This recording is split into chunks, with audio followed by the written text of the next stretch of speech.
Good day po sa inyo, mapagpalang araw. Followers at non-followers. Ito na pa yung ginagawa nating flower pendant. Ito na lang pong sasalpak natin sa gitna. Yan, medyo malaki pa siya. Palilitin pa natin to. Yan na po siya. Palilitan na lang natin to. Sasalpak natin to doon sa gitna.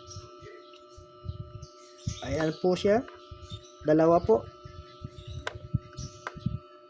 Yan, sinubukan lang po natin. Nakita na yung nano nating idea. Kaya in-apply po kagad natin. Ayan po siya. Subukan natin lagay ito. Ayan. Ayan po siya. Ayan na po yung naukaan nating butas. Palilitan na lang po natin ito at lalagay natin doon dyan. Pendant po to. Ayan. Ayan po siya. Ayan po ang flower pendant po natin. Nawa po yung nagustuhan nyo. Palike po naman at follow po ako. Salamat po sa inyo.